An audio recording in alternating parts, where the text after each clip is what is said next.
আসসালামু আলাইকুম প্রিয় বন্ধুগণ। আপনারা নিশ্চয়ই জানেন চীন তার প্রযুক্তিগত খাতে বিশেষ মনোযোগ দিয়েছে। বিশেষ করে চীনের যে সিল্ক রোড সেটি এখন ডিজিটাল কক্ষপথে এগিয়ে যাচ্ছে। মার্কিন মহাকাশ খাত দ্রুত ব্যর্থ হও, দ্রুত শিখো এই স্টার্টআপ নীতিকে ধারণ করে আসছে, যা মার্কিন যুক্তরাষ্ট্রকে রকেট উৎক্ষেপণ, উপগ্রহ প্রযুক্তি, মহাকাশ ভিত্তিক বুদ্ধিমত্তার ক্ষেত্রে নেতৃত্ব বজায় রাখতে সাহায্য করছে। সাম্প্রতিক ওয়ার অন দি রকে যা বর্ণনা করা হয়েছে, চীনের দ্রুত অগ্রসরমান বাণিজ্যিক মহাকাশ শিল্পের কারণে এই নেতৃত্ব ক্রমশ হুমকির মুখে পড়ছে, যা এখন চীনা মহাকাশ আধিপত্যের এক বিশ্বজনীন কেন্দ্রবিন্দু হয়ে উঠেছে।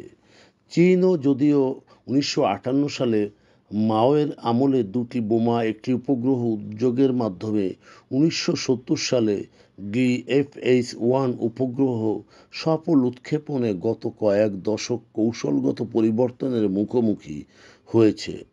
2014 সাল থেকে বেইজিং ব্যক্তিগত বিনিয়োগ, গবেষণা, উৎক্ষেপণ পরিষেবা উন্মুক্ত ও উৎসাহিত করার নীতি গ্রহণ করে। 2025 সালে চীন মহাকাশ প্রশাসন 2026 থেকে 2035 সালের এক উন্নয়ন প্রকল্প তৈরি করে, যার পরীক্ষা ও লাইসেন্সিং সুযোগ সুবিধাগুলিকে অ্যাক্সেস আরও সহজ করে দেয়। উৎক্ষেপণ, উপগ্রহ যোগাযোগ, পৃথিবী পর্যবেক্ষণ, কক্ষপথ পরিষেবা ও সেমি কন্ডাক্টর প্রযুক্তির শত শত চীনা মহাকাশের স্টার্টআপের অনুঘটকের কাজ করে আসছে।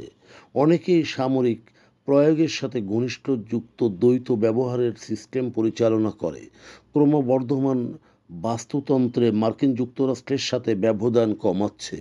মহাকাশে আমেরিকার প্রাধান্যকে চ্যালেঞ্জ জানাচ্ছে চীনা সিল্ক রোড প্রযুক্তি।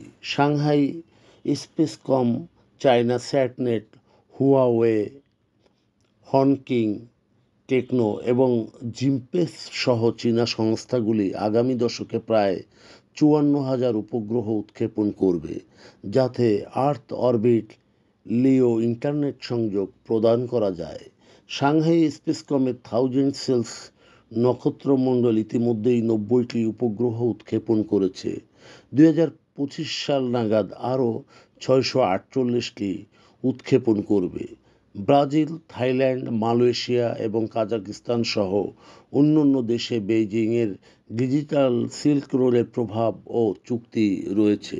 এই সম্প্রসারণ চীনা ডিজিটাল সেন্সরশিপ এবং নজরদারি বিদেশে রপ্তানি ঝুঁকি বাড়াবে। এখনই সাথে দূর অভিযানে সামরিক উপগ্রহের মাধ্যমে যোগাযোগ অবকাঠামো শক্তিশালী হবে। চ্যাংগুং স্যাটের মতো চীনা কোম্পানি ঝেলেন-1 130টির মতো বা তারও বেশি মাল্টি স্পেকট্রাল স্যাটেলাইট নিয়ে গর্ব করে। চ্যাংগু রাশিয়ার ওয়াগনার গ্রুপ, ইয়েমেনের অথেন্টিক হুতিদের ভূস্থানিক বুদ্ধিমত্তা প্রদান করছে। 2024 সালে চীন 68টির মতো রকেট উৎক্ষেপণ করেছে এবং 270টিরও বেশি উপগ্রহ স্থাপন করেছে, যা তার লং মার্চ রকেটগুলি সরকারি পেলোডকে অগ্রাধিকার দেয়। অর্থাৎ সবিশেষ চীনা বাণিজ্যিক মহাকাশ খাত এখন কোনো ক্ষুদ্র খেলোয়াড় নয়, বরং জাতীয় নিরাপত্তা, ভূরাজনৈতিক কৌশলের একটি মূল উপাদান।